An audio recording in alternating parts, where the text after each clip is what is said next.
നമസ്കാരം. ഹലോ ഡോക്ടറിലേക്ക് എല്ലാ പ്രേക്ഷകർക്കും സ്വാഗതം. വേനൽ ചൂടിനെ എങ്ങനെ നേരിടാം എന്ന വിഷയമാണ് ഹലോ ഡോക്ടറിലൂടെ ഇന്ന് നമ്മൾ സംസാരിക്കുന്നത്. നമുക്കൊപ്പമുള്ളത് പാലക്കാട് ജില്ലാ മെഡിക്കൽ ഓഫീസിലെ ഡെപ്യൂട്ടി DMO ഡോക്ടർ കാവ്യ കരുണാകരനാണ്. അതുപോലെ തന്നെ national programme for climate change and human ഹെൽത്തിന്റെ ജില്ലാ നോഡൽ ഓഫീസർ കൂടിയാണ് ഡോക്ടർ. ഹലോ ഡോക്ടറിലേക്ക് സ്വാഗതം. നമസ്കാരം. ഡോക്ടർ, ചൂട് മൂലമുണ്ടാകുന്ന ആരോഗ്യ പ്രശ്നങ്ങൾ എന്തെല്ലാമാണ്? അത് ആരെയൊക്കെയാണ് ഇത് കൂടുതലായിട്ട് ബാധിക്കാൻ സാധ്യത?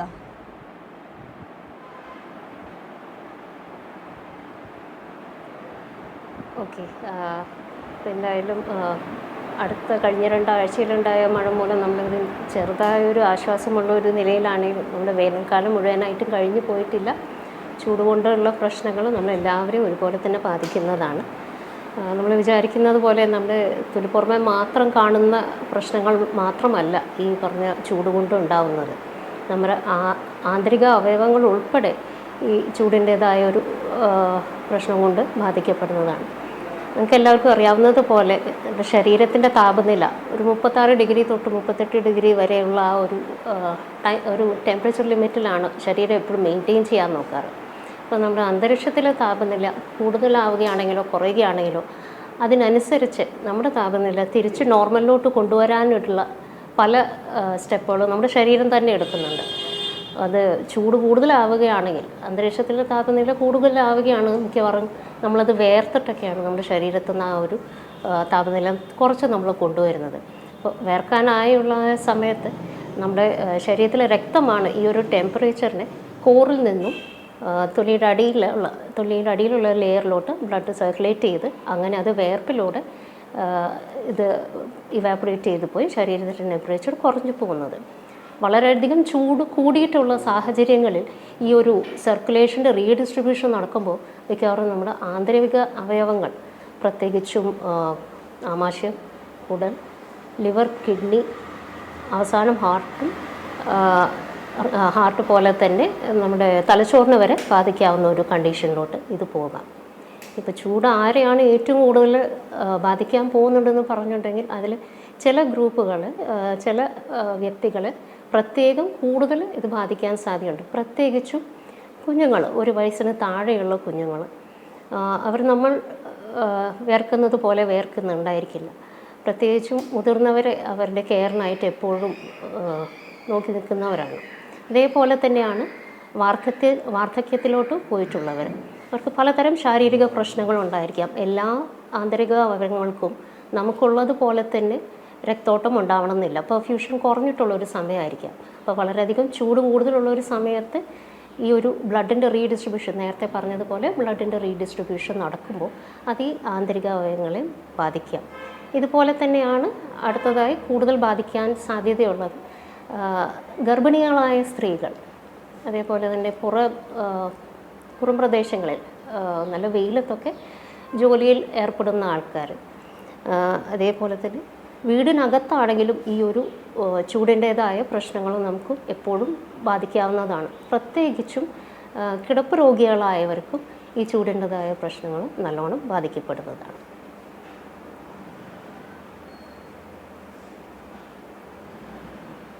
ഡോക്ടർ വ്യക്തമാണ്. ഡോക്ടർ, ഈ ചൂട് കാരണം ഉണ്ടാകുന്ന ആരോഗ്യ പ്രശ്നങ്ങളുണ്ടല്ലോ, ഇതിൻ്റെയൊക്കെ പ്രധാന കാരണങ്ങൾ എന്തെല്ലാമാണ്?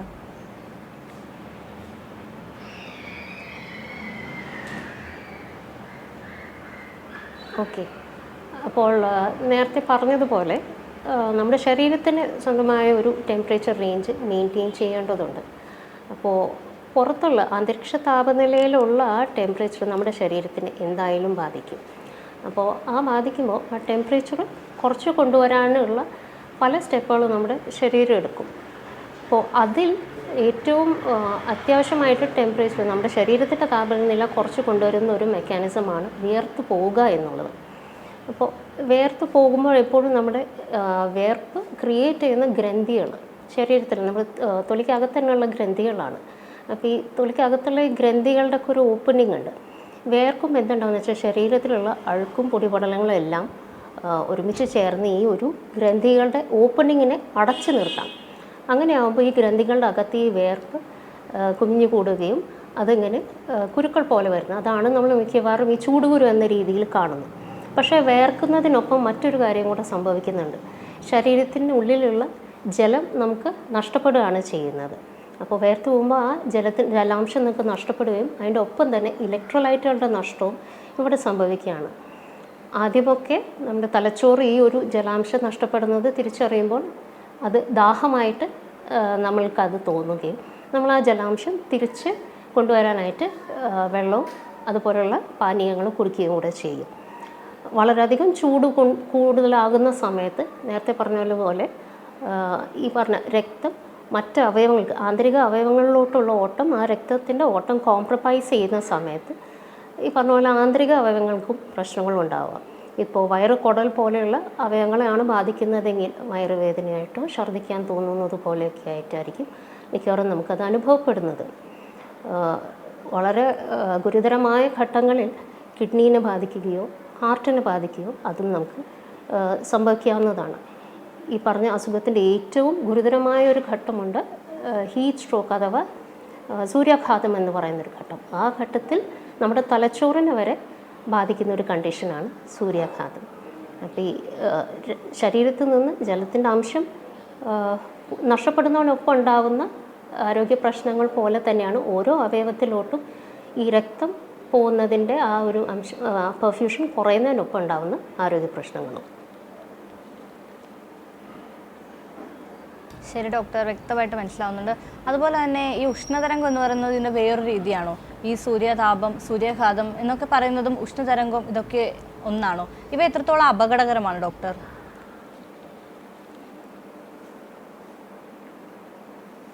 ഇപ്പോൾ ഉഷ്ണതരംഗം നമ്മളിപ്പോൾ ഈ അടുത്താണ് കേട്ട് വരുന്നത്. ഇപ്പം നമ്മുടെ കേരളത്തിൽ തന്നെയാണെങ്കിൽ ആദ്യം ഇത് വലിയൊരു പ്രശ്നമായിട്ട് മാറിയത് 2016 അന്ന് പാലക്കാട് ജില്ലയും കാര്യമായിട്ട് തന്നെ അന്ന് ബാധിച്ചിട്ടുണ്ടായിരുന്നു. ശേഷം ഇടവിട്ടുള്ള വർഷങ്ങളിൽ കുറച്ചൊന്ന് താപനില കുറഞ്ഞിട്ടുണ്ടായിരുന്നെങ്കിലും പിന്നീട് 2019, അതിനുശേഷം 2024 ഈ ഒരു ഉഷ്ണതരംഗം നമ്മളെ കാര്യമായിട്ട് ബാധിച്ചിട്ടുണ്ട്. അപ്പോൾ അന്തരീക്ഷത്തിലെ താപനില അതിനനുസരിച്ചാണ് നമ്മൾ ആ ഒരു കാലാവസ്ഥയെ നമ്മൾ ഉഷ്ണതരംഗം എന്ന് വിളിക്കുന്നത്. ഒരു സമതല പ്രദേശത്തിലാണെങ്കിൽ അന്തരീക്ഷത്തിൻ്റെ താപനില ഒരു 40 ഡിഗ്രിയോ അതിൽ മുകളിൽ പോവുകയാണെങ്കിൽ അത് നമുക്ക് ഈ പറഞ്ഞ പോലെ ഉഷ്ണതരംഗം എന്ന് പറയാം. അതൊരൊറ്റ സ്ഥലത്തു നിന്നല്ല, ഒരു ജില്ലയിൽ തന്നെ 2 വ്യത്യസ്തമായ അന്തരീക്ഷ താപനില മെഷർ ചെയ്യുന്ന സെൻറ്ററുകളിൽ നിന്ന് ഒരേപോലെ ഈ കൂടിയ ഒരു റീഡിങ് കിട്ടുന്നുണ്ടെങ്കിൽ അപ്പോൾ നമുക്കത് ഹീറ്റ് വേവ് അല്ലെങ്കിൽ ഉഷ്ണതരംഗം എന്ന് പറയാൻ പറ്റും. ഇതേ അന്തരീക്ഷ താപനില 45 ഡിഗ്രിയിൽ മുകളിൽ പോവുകയാണെങ്കിൽ കുറച്ചും കൂടി ഗുരുതരമായ ഒരു നിലയിൽ അപ്പോൾ നമ്മൾ ഓറഞ്ച് അലേർട്ട് എന്ന് പറയുകയും, അപ്പോൾ 40 ഡിഗ്രിക്ക് മുകളിൽ പോയാൽ യെല്ലോ അലേർട്ട്, 45 ഡിഗ്രിക്ക് മുകളിൽ പോയാൽ ഓറഞ്ച് അലേർട്ടും, 47 ഡിഗ്രിയോ അതിൽ കൂടുതൽ പോവുകയാണെങ്കിൽ അതിനെ റെഡ് അലേർട്ട് എന്നുള്ള തരത്തിലും പറയുന്നു. ഈ പറയുന്നത് അന്തരീക്ഷത്തിൻ്റെ താപനില മാത്രമാണെങ്കിൽ ഓരോ ദിവസവും ഈ താപനിലയിൽ വ്യത്യാസങ്ങളുണ്ടാകാം. അപ്പോൾ തലേ ദിവസത്തെ ടെമ്പറേച്ചർ വെച്ചിട്ട് നമ്മൾ താരതമ്യം ചെയ്യുമ്പോൾ ഇന്നത്തെ താപനില ഒരു 4.5 ഡിഗ്രി സെൻറ്റിഗ്രേഡ് തൊട്ട് 6.4 ഡിഗ്രി സെൻറ്റിഗ്രേഡ് വരെ കൂടുകയാണെങ്കിൽ അതൊരു പ്രത്യേക ഒരു ദിവസം നിന്ന് മറ്റേ ദിവസത്തേക്ക് നമ്മൾ കമ്പയർ ചെയ്യുമ്പോൾ ഒരു അത്യാവശ്യം വലിയൊരു ടെമ്പറേച്ചറിൻ്റെ കൂടുതലാണ് അവിടെ കാണിക്കുന്നത്. അപ്പോൾ ഇത്രയും ഒരു ഡിഗ്രിയിൽ ഒരു കൂടുതൽ ഉണ്ടാവുകയാണെങ്കിലും നമുക്കതിനെ ഹീറ്റ് വേവ് എന്നും ഉഷ്ണതരംഗമെന്നും വിളിക്കാം. അത് 6.5 ഡിഗ്രിയേക്കാൾ കൂടുതലാണ് വ്യത്യാസം കാണുന്നതെങ്കിൽ അതീവ ഉഷ്ണതരംഗമെന്നും നമുക്ക് പറയാൻ പറ്റും. അപ്പോൾ ഉഷ്ണതരംഗം എന്ന് പറയുന്നത് അന്തരീക്ഷത്തിലെ ആ താപനിലയിൽ ഉണ്ടാകുന്ന വ്യത്യാസം കൊണ്ട് പറയുന്നതാണ്. സൂര്യാഘാതം എന്ന് പറയുന്നത് ഈ ഒരു അന്തരീക്ഷത്തിലെ താപനിലയെ കൊണ്ട് ഉണ്ടാകുന്ന വ്യത്യാസങ്ങൾ ശരീരത്തിന് ബാധിക്കുമ്പോഴാണ്. നേരത്തെ ഞാൻ പറഞ്ഞതുപോലെ പലതരത്തിൽ നമ്മുടെ ശരീരത്തിനെ ബാധിക്കാമെങ്കിലും ഏറ്റവും ഗുരുതരമായിട്ട് വരുന്ന ഒരു പ്രശ്നമാണ് ഹീറ്റ് സ്ട്രോക്ക് എന്ന് പറയുന്നത്. അപ്പോൾ ഹീറ്റ് സ്ട്രോക്കിൽ പ്രത്യേകിച്ച് എടുത്ത് പറയാനെന്ന് വെച്ചാൽ നമ്മുടെ ശരീരത്തിൻ്റെ താപനില 40 ഡിഗ്രിയിൽ കൂടുതൽ നിൽക്കുകയും അത് തലച്ചോറിൻ്റെ പ്രവർത്തനത്തെ ബാധിക്കുകയും ചെയ്യുമ്പോഴാണ്. അപ്പോൾ തലച്ചോറിൻ്റെ പ്രവർത്തനത്തിനെ ബാധിക്കുമ്പോൾ മിക്കവാറും നമുക്ക് തലക്കറക്കമായിട്ടോ അല്ലെങ്കിൽ എന്താ പറയുക, നമുക്കൊരു പിച്ചുമ്പയും ആൾക്കാർ പറയുമല്ലോ, അതേപോലെയുള്ളൊരു കൺഫ്യൂഷൻ്റെ സ്റ്റേജിലേക്ക് പോവുകയും അല്ലെങ്കിൽ ചിലരിൽ അത് സീജേഴ്സ് അല്ലെങ്കിൽ ഫിറ്റ്സ് പോലെ കാണിക്കുന്നതായിട്ടും മയങ്ങി വീഴുന്നതായിട്ട് ഉള്ള ഒരു സ്റ്റേജിലോട്ട് പോകും. അപ്പോൾ അത് ബ്രെയിനിൻ്റെ ആക്ടിവിറ്റീനെ വരെ ബാധിക്കുന്ന ഒരു സ്റ്റേജിനെയാണ് നമ്മൾ ഹീറ്റ് സ്ട്രോക്ക് എന്ന് പറയുന്നത്, അല്ലെങ്കിൽ സൂര്യാഘാതം എന്ന് പറയുന്നത്. ഇത് വളരെ ഗുരുതരമായ സ്റ്റേജാണ്. കാരണം ആ ഒരു സമയത്ത് ശരീരം നല്ലോണം ഡീഹൈഡ്രേറ്റഡ് ആവുകയും ബ്രെയിൻ വരെ ബാധിക്കാവുന്ന അത്രയും സീരിയസ് ആയൊരു സ്റ്റേജിലാണ് നിൽക്കുന്നത്. അപ്പോൾ ഇവിടെ ചികിത്സ വളരെ പെട്ടെന്ന് തന്നെ നമ്മൾ നൽകിയില്ലെങ്കിൽ അത് ആളുടെ പറഞ്ഞ ഇതിൻ്റെ എഫക്റ്റ് ആവുന്ന ആളുടെ ജീവനെ തന്നെ ബാധിക്കാവുന്നതാണ്.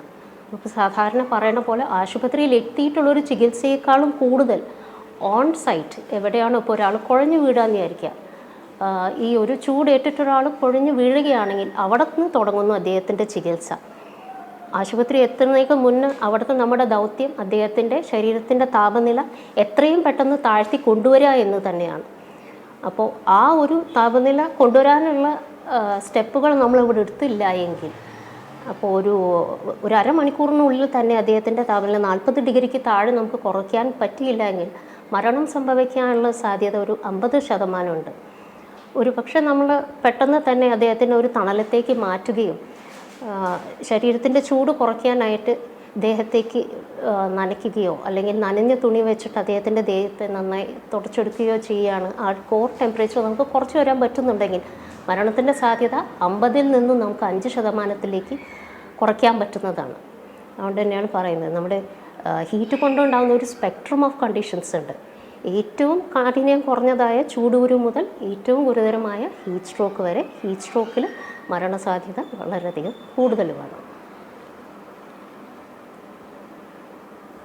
ശരി ഡോക്ടർ, വ്യക്തമായി. ഡോക്ടർ, ഇത്തരം ആരോഗ്യ പ്രശ്നങ്ങളെ നമുക്ക് എങ്ങനെ പ്രതിരോധിക്കാൻ സാധിക്കും? പൊതുവെയുള്ള മാർഗനിർദ്ദേശങ്ങൾ എന്തെല്ലാമാണ്?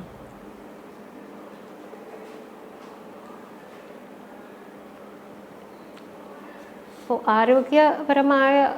ആരോഗ്യപരമായി നമ്മൾ എടുക്കേണ്ട മാർഗനിർദ്ദേശങ്ങളുണ്ട്. അതുപോലെ തന്നെ കേരളത്തിൻ്റെ സ്റ്റേറ്റ് ഡിസാസ്റ്റർ മാനേജ്മെൻറ്റ് അതോറിറ്റി, അതായത് സംസ്ഥാന ദുരന്ത നിവാരണ അതോറിറ്റി ഇതേപോലെയുള്ള കാലാവസ്ഥയിലുള്ള മാറ്റങ്ങൾ റെഗുലറായിട്ട് മോണിറ്റർ ചെയ്യുകയും അതിനനുസരിച്ചുള്ള മുന്നറിയിപ്പുകളും ജാഗ്രതാ നിർദ്ദേശങ്ങളും ഓരോ സമയം ഇടവിട്ടിട്ട് ഇറക്കുന്നുണ്ട്. അതിൽ പലതും ജനറലായിട്ട് നമ്മൾ എടുക്കേണ്ട കുറേ നിർദ്ദേശങ്ങളാണ്. പ്രധാനമായിട്ടും ഏറ്റവും അധികം ചൂടുണ്ടാവാൻ സാധ്യതയുള്ള സമയങ്ങൾ എന്നുവെച്ചാൽ രാവിലെ 11 മണി തൊട്ട് 3 മണി വരെ പുറമേയുള്ള ജോലികൾ, പ്രത്യേകിച്ചും വളരെയധികം സ്ട്രെനിയസ് ആയ ഫിസിക്കൽ ആക്ടിവിറ്റി വേണ്ട തരം ജോലികളിൽ നിന്ന് ഒഴിവാകാനായിട്ടും പറയുന്നുണ്ട്. അതേപോലെ തന്നെ യാത്ര ചെയ്യുമ്പോൾ ഈ ഒരു സമയം ഒഴിവാക്കാനായിട്ട് പറയുന്നുണ്ട്.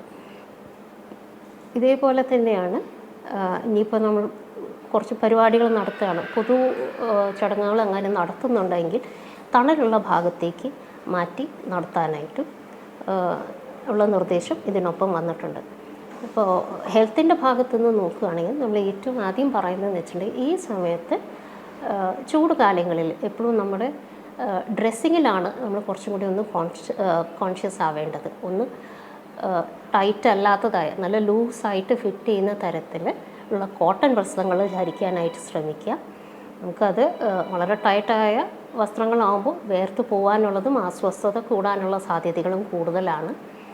അതേപോലെ തന്നെ ധാരാളം വെള്ളം കുടിക്കുക.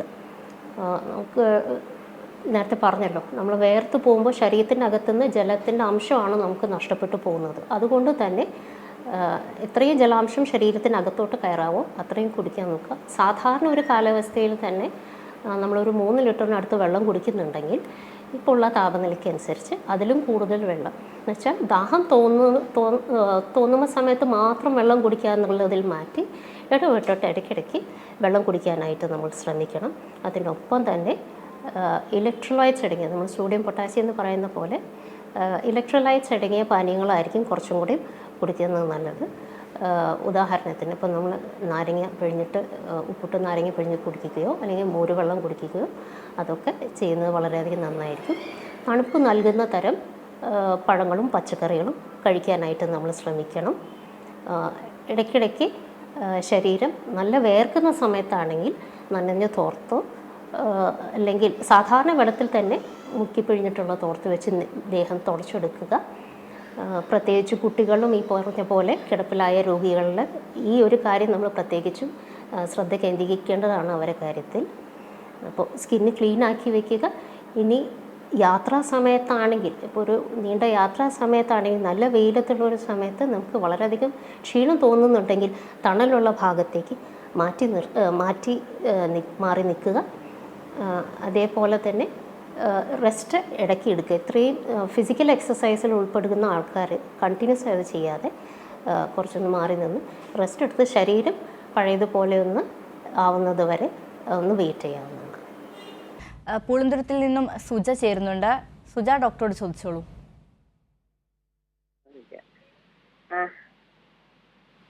ഹലോ ഹലോ ചോദിച്ചോളൂ, കേൾക്കാം.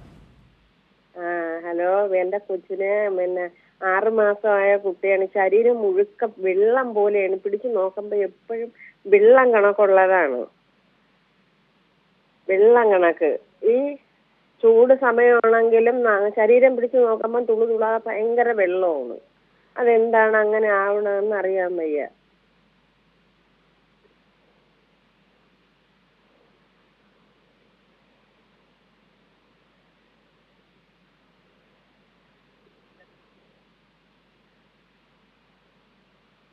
ഡോക്ടർ 6 മാസം പ്രായമുള്ള ഒരു കുട്ടിയെ കുറിച്ചിട്ടാണ്. 6 മാസമേ ആയുള്ളൂ കുട്ടി. ഹലോ, കേൾക്കുന്നുണ്ടോ?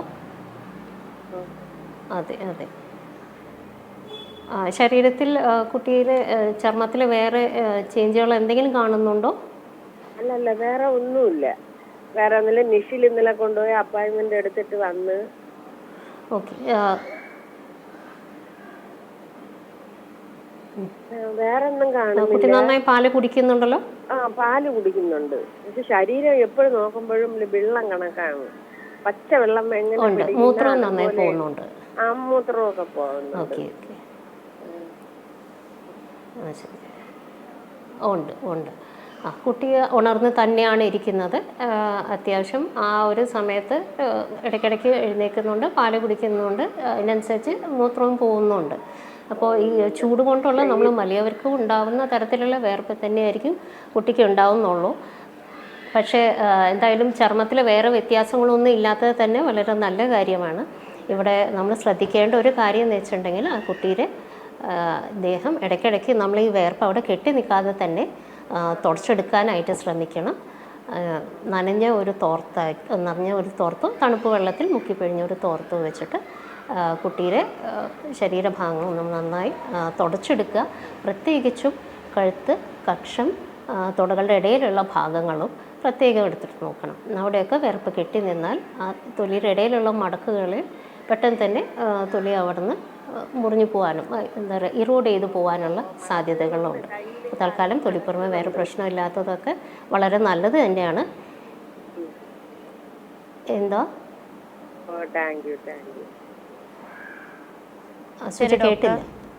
പ്രേക്ഷകർക്ക് വ്യക്തമായി മനസ്സിലാക്കുന്നു ഡോക്ടർ. അതുപോലെ തന്നെ ഒരു പ്രധാനപ്പെട്ട ഒരു കാര്യമാണ് ഈ ദേഹാസ്വാസ്ഥ്യവും നിർജ്ജലീകരണവും നമുക്ക് എങ്ങനെ ഒഴിവാക്കാം? എന്തെല്ലാം ഭക്ഷണങ്ങൾ കഴിക്കണം, അതുപോലെ എന്തെല്ലാം ഒഴിവാക്കണം, എത്രത്തോളം വെള്ളം നമ്മൾ കുടിക്കണം?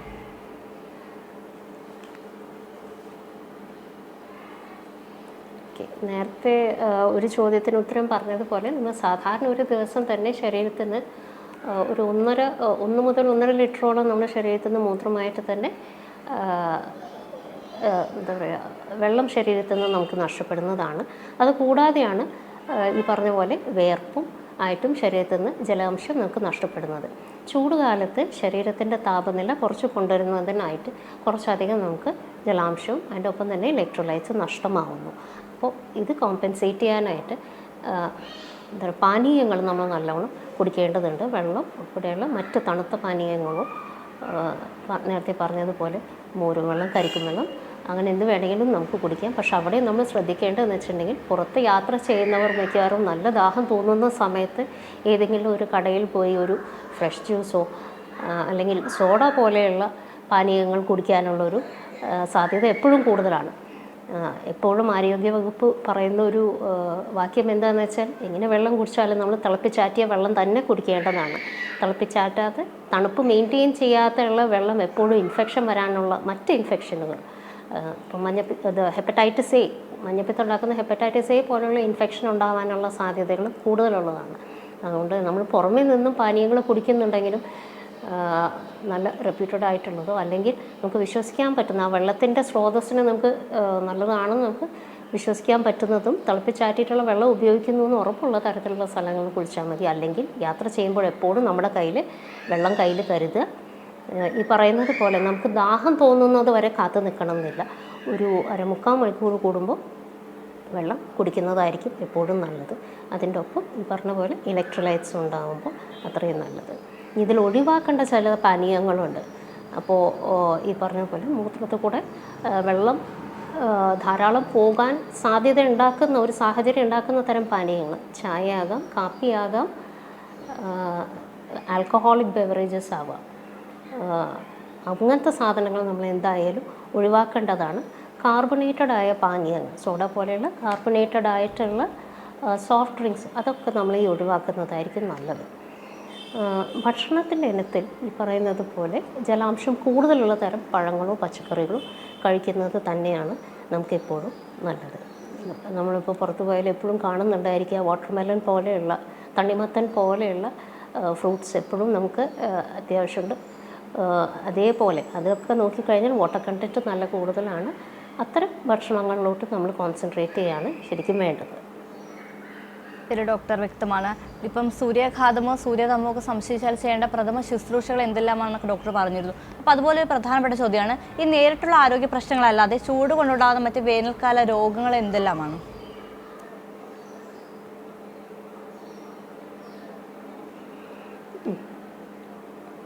ഓക്കെ, നേരത്തെ നമ്മൾ സംസാരിച്ചത് ചൂട് കൊണ്ടുണ്ടാകുന്ന പലതരത്തിലുള്ള പ്രശ്നങ്ങളാണ്. അപ്പോൾ ഏറ്റവും കൂടുതൽ നമ്മൾ കാണുന്നത് ചൂടുകുരു, പിന്നെ പുറത്തുള്ള ജോലികളിൽ ഉൾപ്പെടുന്ന ആൾക്കാർക്ക് കാണാവുന്ന മറ്റൊരു തരത്തിലുള്ളൊരു പ്രശ്നമാണ് പൊള്ളലേൽക്കുക. ഈ പറഞ്ഞ സൂര്യാതപം അല്ലെങ്കിൽ സൺബേൺസ് എന്ന് പറയുന്ന ഒരു പ്രശ്നം. അത് പൊള്ളൽ പോലെ പുറത്തോ അല്ലെങ്കിൽ ഡ്രസ്സ് കവർ ചെയ്യാത്ത ഭാഗങ്ങളിൽ ഉണ്ടാവാൻ സാധ്യതയുള്ളതാണ്. ഇത് കൂടാതെ ഹീറ്റ് എഡീമ എന്ന് പറഞ്ഞൊരു പ്രശ്നമുണ്ടാവാൻ സാധ്യതയുണ്ട്. ഹീറ്റ് എഡീമ എന്ന് പറയുമ്പോൾ നീര് വകരിക്കുകയാണ്. അപ്പം നമ്മുടെ കാലുകളിലോട്ട് രക്തം അവിടെ പൂൾ ചെയ്ത് നിൽക്കുന്ന കാരണം അവിടെ നീര് വരിക. അത് കുറച്ച് നമ്മൾ റെസ്റ്റ് ചെയ്യുകയോ അല്ലെങ്കിൽ തണലോട്ട് മാറിയിരുന്ന് നമ്മുടെ സർക്കുലേഷൻ പഴയതുപോലെ ശരിയാകുമ്പോൾ അതും നേരെയാകും. അതേപോലെ തന്നെയാണ് തലകർക്കം വരിക. ഡോക്ടർ, ഒരു പ്രേക്ഷകൻ കൂടെ വരുന്നത് ഹീറ്റ് സിങ്കോപ്പ് എന്ന് പറയുന്നു. ശരി ഡോക്ടർ, ഒരു പ്രേക്ഷകൻ കൂടി നമ്മളോട് ചേരുന്നുണ്ട്. കാഞ്ഞങ്ങാട് നിന്ന് മധുവാണ്. മധു, ഡോക്ടറോട് ചോദിക്കാം. ഡോക്ടർ നമസ്കാരം. ഡോക്ടറെ, എനിക്ക് ചോദിക്കാനുള്ളത്, ഇപ്പോൾ ഡോക്ടർ വിയർക്കുന്നതിനെ പറ്റിയിട്ട് പറഞ്ഞിട്ടുണ്ടായിരുന്നു. അത് തണുത്ത വെള്ളം കൊണ്ട് സ്പഞ്ച് ചെയ്യണം അങ്ങനെയൊക്കെ പറഞ്ഞിട്ടുണ്ടായിരുന്നു. അപ്പൊ ഈ വിയർപ്പാൽ നല്ലതാണോ മോശമാണോ? കാരണം വിയർക്കുന്നതിന് അനന്തരമായിട്ട് നമുക്ക് കാറ്റ് വരുമ്പോൾ തണുക്കുകയൊക്കെ ചെയ്യുന്നുണ്ട്. അപ്പൊ വിയർത്ത് കഴിഞ്ഞാൽ നമ്മളെ ബേസിലൊക്കെ പോകുന്നുണ്ടല്ലോ, അങ്ങനെ ഒരു ട്രീറ്റ്മെന്റ് കൂടി ഉണ്ടല്ലോ. ഈ ശോധന ആയുർവേദത്തിലൊക്കെ ശരീരം വിയർപ്പിക്കുക എന്നൊക്കെ ഒരു ട്രീറ്റ്മെന്റ് കൂടിയുണ്ട്. അപ്പൊ ഈ വിയർത്താൽ നല്ലതാണോ മോശമാണോ എന്നതാണ് എൻ്റെ ചോദ്യം. കാരണം വിയർത്ത് കഴിഞ്ഞാൽ നമുക്ക് അനന്തരം കാറ്റ് കൊള്ളുമ്പോഴൊക്കെ നല്ല തണുപ്പ് വരുന്നുണ്ട്. അപ്പോൾ അത് നല്ലതാണോ മോശമാണോ എന്നുള്ളതാണ് എൻ്റെ ഒരു സംശയം.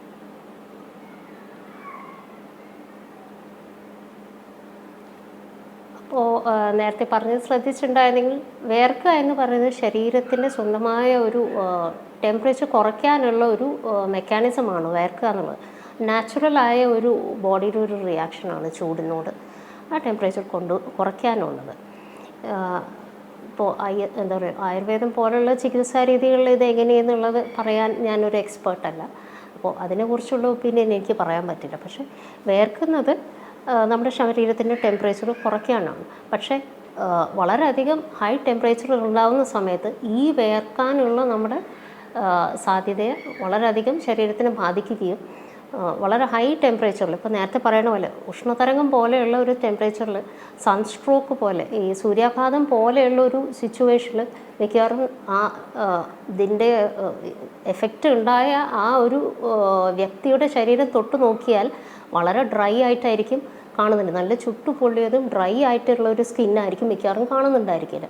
ആ സമയം ആകുമ്പോഴേക്കും വേർത്ത് നിർജ്ജലീകരണത്തിൻ്റെ ഒരു സ്റ്റേറ്റിലോട്ട് അവർ പോയിട്ടുണ്ടായിരിക്കും. അതുകൊണ്ട് തന്നെ നേരത്തെ നിങ്ങളുടെ ചോദ്യത്തിന് മുഴുവനായിട്ട് എനിക്ക് ഉത്തരം പറയാൻ പറ്റിയില്ലെങ്കിലും വേർക്കുക എന്നുള്ളത് നമ്മുടെ ശരീരത്തിൻ്റെ നോർമലായ ഒരു മെക്കാനിസമാണ്. അത് ടെമ്പറേച്ചർ കുറച്ച് കൊണ്ടുവരാനായിട്ടുള്ള നമ്മുടെ ഉള്ളിൽ തന്നെയുള്ള ഒരു മെക്കാനിസമാണ്. പക്ഷേ സിവിയർ ആയിട്ടുള്ള ഹീറ്റിനോട് എക്സ്പോഷർ വരുമ്പോൾ പ്രശ്നമുണ്ട്. സമയപരിമിതി മൂലം ഞാൻ ഇടപെടുകയാണ്. പ്രേക്ഷകന് വ്യക്തമായി മനസ്സിലാക്കുന്നു. ഡോക്ടർ, വേനൽ ചൂടിനെ എങ്ങനെ നേരിടാം എന്ന വിഷയമാണ് ഹെലോ ഡോക്ടറിലൂടെ ഇന്ന് നമ്മൾ സംസാരിച്ചത്. നമുക്കൊപ്പം ഉണ്ടായിരുന്നത് പാലക്കാട് ജില്ലാ മെഡിക്കൽ ഓഫീസിലെ ഡെപ്യൂട്ടി DMOയും അതുപോലെ തന്നെ national programme for climate and change and human ഹെൽത്തിൻ്റെ ജില്ലാ നോഡൽ ഓഫീസർ കൂടിയായിട്ടുള്ള ഡോക്ടർ കാവ്യ കരുണാകരനാണ്. ഡോക്ടർ, നന്ദി.